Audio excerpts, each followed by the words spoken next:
Economics chapter 5 ગરીબી અગાઉના વિડીયોમાં આપણે ગરીબીના નિર્દેશકો જોઈ ગયા, ત્યારબાદ આગળ વધ્યા છે ગરીબીના કારણો.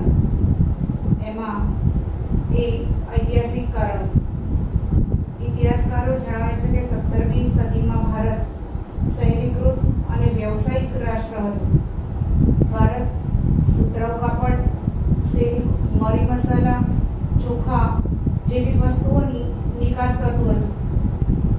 ભારતમાં વિદેશી પ્રજા જેવી કે અંગ્રેજો, ફ્રેન્ચ, ડચ આ પ્રજાનું આગમન થયું અને તેમની શોષણ નીતિને કારણે ભારતના ખેતી અને ઉદ્યોગોની સ્થિતિ કથળતી ગઈ. પરિણામે ખેતી ક્ષેત્રની સ્થિતિ નાજુક બની. ભારતીય ખેતી વરસાદ ઉપર આધારિત હતી. મોટે ભાગે સિંચાઈ માટે એ લોકોને મૂડી રોકાણમાં ઓછો રસ હતો. અંગ્રેજોના શાસનકાળ દરમિયાન અંગ્રેજોને સિંચાઈ માટે મૂડી રોકાણમાં ઓછો રસ હતો. વળી દુષ્કાળ, જમીનદારી પ્રથા, જમીન મહેસૂલ, શાંત પ્રથા વગેરેને કારણે ખેડૂતો આર્થિક રીતે પાયમાલ થતા ગયા. પરિણામે વળી જમીનદારો અને સાહુકારો પાસેથી જે ધિરાણ લેતા હતા એ ધિરાણ ઉપર જે વ્યાજ વસૂલ કરવામાં આવતું હતું એ વ્યાજના બોજા હેઠળ ભારતીય ખેડૂતો દબાતા ગયા. પરિણામે ભારતીય કૃષિ અને ખેડૂત બંનેની પરિસ્થિતિ બેહાલ થઈ. એને કારણે ભારતમાં ગરીબી વધી. ત્યારબાદ ગ્રામીણ ગરીબીના કારણો. એમાં પહેલું કારણ કુદરતી પરિબળો. ભારત ખેતી પ્રધાન દેશ છે. વળી ભારતની 70% વસ્તી ગ્રામ્ય વિસ્તારમાં વસે છે. પરિણામે વસ્તીનો મોટો ભાગ રોજગારી માટે કૃષિ પર આધાર રાખે છે. ઉપરાંત કૃષિ ઉત્પાદનનો આધાર કુદરતી પરિબળો જેવા કે વરસાદ, હવામાન પર રહેલો છે. વારંવાર દુષ્કાળ, પૂર, વરસાદની અનિશ્ચિતતા વગેરેને કારણે કૃષિ ઉત્પાદનનું પ્રમાણ ઘટ્યું છે. કૃષિ ઉત્પાદનનું પ્રમાણ ઘટતા ખેડૂતોની આવકમાં ઘટાડો થયો છે, એટલે કે ખેડૂતોની આવક ઓછી થઈ છે. એને કારણે ગરીબીનું પ્રમાણ વધ્યું છે. બીજું કારણ છે વસ્તી વિષયક પરિબળો. મિત્રો, આર્થિક વિકાસની સાથે આરોગ્યની સેવાઓમાં સુધારો થતો ગયો છે. એને કારણે મૃત્યુદર ઝડપથી ઘટ્યો છે. જેટલી ઝડપથી મૃત્યુદરમાં ઘટાડો થયો છે એટલી ઝડપથી જન્મદરમાં ઘટાડો થયો નહીં. પરિણામે વસ્તી વૃદ્ધિ દર ઊંચો જોવા મળે છે. વસ્તી વધતા લોકોની જે રાષ્ટ્રીય આવક છે એ વધારે વસ્તી વચ્ચે વહેંચાય છે. એને કારણે માથાદીઠ આવક ઘટી છે. માથાદીઠ આવક ઘટતા લોકોની જીવનની ગુણવત્તા નીચી ગઈ છે. ઉપરાંત શ્રમનો પુરવઠો, વસ્તી વધવાને કારણે શ્રમનો પુરવઠો વધ્યો છે. જેટલા પ્રમાણમાં શ્રમનો પુરવઠો વધ્યો છે એટલા પ્રમાણમાં રોજગારીની તકો વધી નથી. પરિણામ સ્વરૂપ બેરોજગારી વધી છે. બેરોજગારી વધતા ગરીબીમાં વધારો થયો છે. ત્યારબાદ આર્થિક કારણો. એમાં પહેલું કારણ શ્રમિક દીઠ નીચી ખેત ઉત્પાદકતા. ગરીબી માટેનું એક મહત્વનું કારણ શ્રમિક દીઠ નીચી ખેત ઉત્પાદકતા છે. ભારતમાં સિંચાઈની સગવડોનો અભાવ છે. ઉપરાંત અપૂરતી ટેકનોલોજી, અપૂરતું શિક્ષણ, તાલીમની ખામી, મૂડી રોકાણનો નીચો દર, વધતી જતી વસ્તી આ વગેરેને કારણે કૃષિ ક્ષેત્રે ઉત્પાદન નીચું જોવા મળે છે. એને કારણે હેક્ટર દીઠ ઉત્પાદકતા ઘટે છે. હેક્ટર દીઠ ઉત્પાદકતા ઘટતા ખેડૂતોની આવકમાં ઘટાડો થાય છે, એટલે કે ખેડૂતોની આવક નીચી રહે છે. ખેડૂતોની આવક નીચી રહેતા ગરીબીનું પ્રમાણ વધુ જોવા મળે છે. મિત્રો, આર્થિક કારણોમાં બીજું કારણ જમીન અને સંપત્તિની અસમાન વહેંચણી. અંગ્રેજોના શાસનકાળ દરમિયાન જમીનદારી પ્રથાને કારણે જમીનની માલિકી જે ઓછા મુઠ્ઠીભર જમીનદારો હતા એમના હાથમાં હતી. તેઓ ખેતી સાથે પ્રત્યક્ષ રીતે સંકળાયેલા નહોતા. એને કારણે તેઓને ખેતીમાં જે મૂડીરોકાણ કરવામાં આવતું હતું એ મૂડીરોકાણમાં રસ હતો નહીં. વળી જે લોકોની જમીન નહોતી, કે જેઓ જમીનના માલિક નહોતા, તેવા ખેતમજૂરો અને ભાગિયાઓને પણ તેઓ જમીનના માલિક ન હતા. એને કારણે તેમને પણ ખેતી માટે મૂડીરોકાણમાં રસ રહ્યો નહીં. ફળસ્વરૂપ કૃષિ ક્ષેત્રે ઉત્પાદન અને ઉત્પાદકતા બંને ઘટ્યું. હવે ઉત્પાદન અને ઉત્પાદકતા ઘટવાને કારણે એ લોકોની આવકમાં ઘટાડો થયો અને આવકમાં ઘટાડો થતાં ગરીબીનું પ્રમાણ વધ્યું. ત્રીજું કારણ છે નાના અને ગૃહ ઉદ્યોગોનો અલ્પ વિકાસ.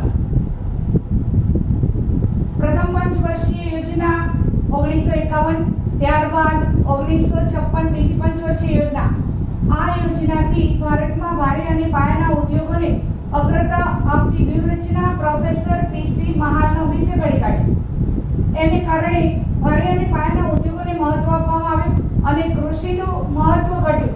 સાથે સાથે ગ્રામ્ય વિસ્તારમાં 70% વસ્તી રહે છે. કૃષિ સિવાયની મોસમમાં એ લોકોને રોજગારી માટે નાના અને ગૃહ ઉદ્યોગોમાં રોજગારી મળી રહે છે, પરંતુ આ ઉદ્યોગોનો પૂરતા પ્રમાણમાં વિકાસ થયો નથી. આ ઉદ્યોગો રોજગારી સર્જન, ઉત્પાદન અને આવકમાં મોટો ફાળો આપે છે, પરંતુ એના વિકાસ પ્રત્યે અવગણના સેવવામાં આવી છે. એને કારણે રોજગારી સર્જનનું પ્રમાણ ઓછું રહ્યું છે. વળી ગ્રામ્ય વિસ્તારમાં ખેતી સાથે સંલગ્ન પ્રવૃત્તિઓ જેવી કે પશુપાલન, ડેરી ઉદ્યોગ, મત્સ્ય ઉદ્યોગ વગેરેનો પણ ઓછો વિકાસ થયો છે. એને કારણે મોસમી બેકારી વધી છે અને મોસમી બેકારી વધવાને કારણે ગરીબીનું પ્રમાણ ઊંચું જોવા મળે છે. ચોથું કારણ ઝડપથી વધતા ભાવ. ભારત જેવા દેશમાં યુદ્ધ, વારંવાર પડતા દુષ્કાળ, ઝડપથી વધતી જતી ચીજવસ્તુ અને સેવાની માંગ, ઉત્પાદન ખર્ચમાં વધારો, આ બધાને કારણે ભાવમાં સતત વધારો થાય છે. ભાવો વધવાને કારણે જે લોકોની આવક ઓછી છે એવા લોકોની ખરીદ શક્તિમાં ઘટાડો થાય છે. ખરીદ શક્તિ ઘટતા એ લોકોનું જીવન ધોરણનું સ્તર નીચું આવે છે અને જીવન ધોરણનું સ્તર નીચું આવતા ગરીબીનું પ્રમાણ વધે છે. પાંચમું કારણ બેરોજગારીનું ઊંચું પ્રમાણ. મોટે ભાગે કૃષિ ક્ષેત્રે મોસમી બેરોજગારી જોવા મળે છે. કૃષિની મોસમમાં જ વ્યક્તિઓને, ગ્રામ્ય વિસ્તારમાં રહેતી વ્યક્તિઓને રોજગારી મળી રહેતી હોય છે. એ સિવાયની મોસમમાં એ લોકોને રોજગારી મળતી નથી. વળી ગામડામાં કૃષિ ક્ષેત્રે પૂરક ઉદ્યોગોનો ઓછો વિકાસ, નિરક્ષરતા, શ્રમની ઓછી ગતિશીલતા. હવે શ્રમની ઓછી ગતિશીલતા, સંયુક્ત કુટુંબ પ્રથા. એને કારણે શ્રમિક પોતાના કુટુંબને છોડીને બીજે જવા જલ્દી તૈયાર થતો નથી. પરિણામે એની ગતિશીલતા ઓછી જોવા મળે છે. આ બધા પરિબળોને લીધે બેરોજગારી ઊંચી જોવા મળે છે અને બેરોજગારી ઊંચી જોવા મળે છે જે ગરીબીનું એક કારણ છે. ઉપરાંત ગ્રામ્ય ક્ષેત્રે કૃષિમાં પ્રચંડ બેરોજગારી જોવા મળે છે. એક જ કુટુંબના 4 વ્યક્તિની જરૂર હોય ત્યાં 6 કે 7 વ્યક્તિ કૃષિમાં જોડાયેલા રહે છે કે અમુક વ્યક્તિઓનું ઉત્પાદનમાં કોઈ ફાળો હોતો નથી. જો એ લોકોને ત્યાંથી ખસેડી લેવામાં આવે તો પણ ઉત્પાદન પહેલા જેટલું જ થતું હોય છે. પરિણામે પ્રચંડ બેરોજગારી એ પણ ગરીબીનું એક કારણ છે. ડી સામાજિક કારણો. એમાં પહેલું કારણ છે શિક્ષણનું નીચું સ્તર. ગરીબી માટે શિક્ષણ, તાલીમ અને કૌશલ્યની ઉણપ એ જવાબદાર છે. શિક્ષણના નીચા સ્તરને કારણે કૃષિમાં નવી ટેકનોલોજી, નવી પદ્ધતિઓ, સંશોધન, કૃષિ ઉત્પાદનનું વેચાણ માટેના બજારના લાભ પ્રાપ્ત થતા નથી. પરિણામે ખેડૂતોની આવક નીચી રહે છે. ખેડૂતોની આવક નીચી રહેતા ગરીબીનું પ્રમાણ વધારે જોવા મળે છે. બીજું કારણ લૈંગિક અસમાનતા. ભારતમાં શરૂઆતથી જ આ પરિબળ એટલે કે લૈંગિક અસમાનતા જોવા મળે છે. સ્ત્રી પુરુષ વચ્ચે અસમાનતા શરૂઆતથી જોવા મળે છે. મોટે ભાગે પુરુષોને દરેક જગ્યાએ મહત્વ આપવામાં આવતું હોય છે. કામકાજમાં પણ સ્ત્રીઓને પ્રાધાન્ય આપવામાં આવતું નથી. સ્ત્રીઓ ઘરકામ કરે જ્યારે પુરુષ નોકરી કરે કે વેપાર કરે. વળી ખોરાકની બાબતમાં પણ સ્ત્રીઓ કુપોષણથી પીડાતી હોય છે. પરિણામે માતામાં પ્રસૂતિ સમયે મૃત્યુદર ઊંચો જોવા મળે છે.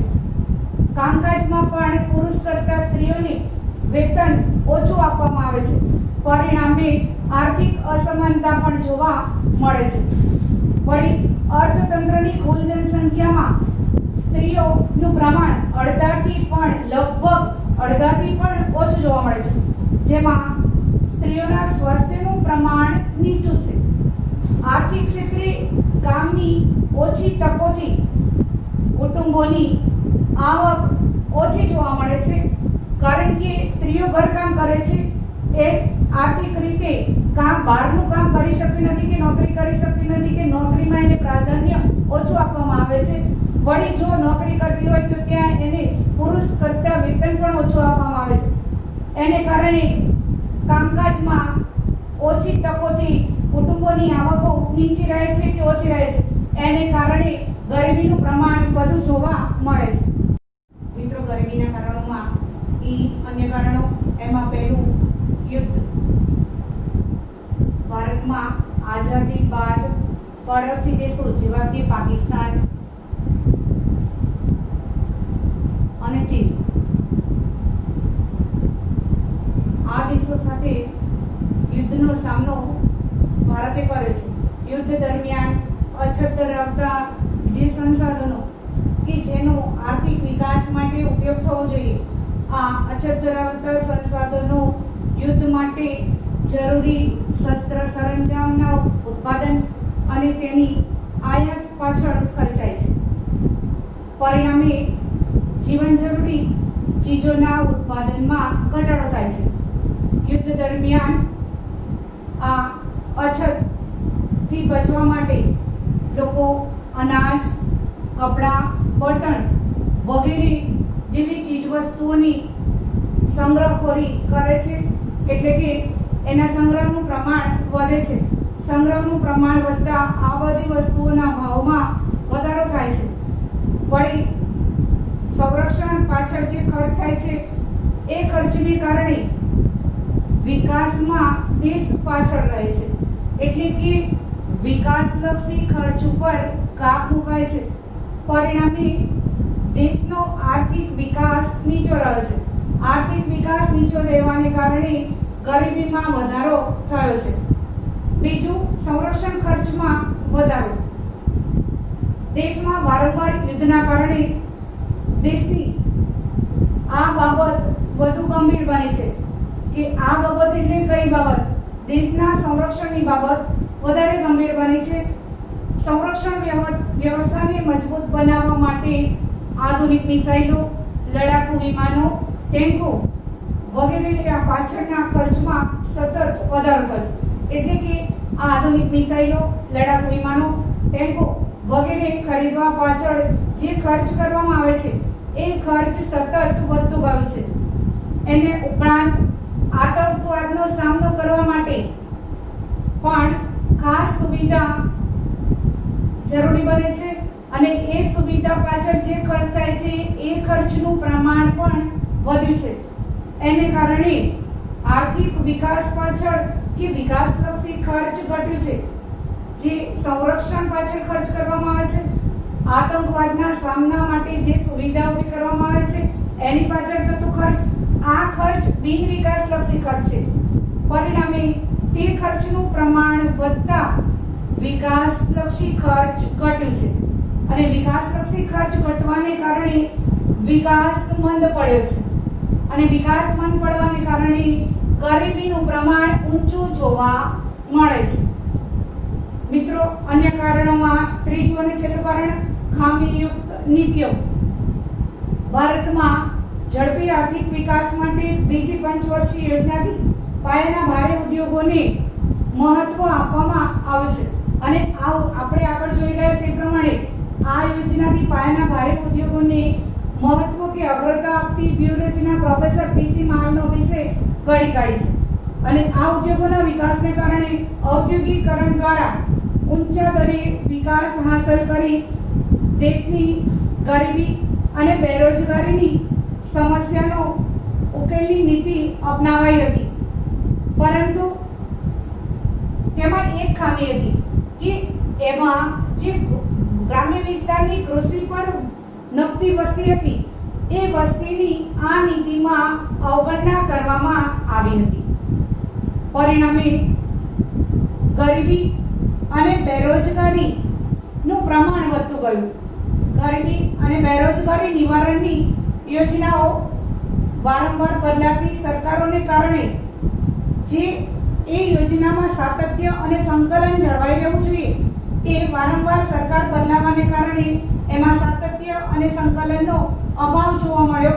એને કારણે ગરીબીનું પ્રમાણ વધતું ગયું.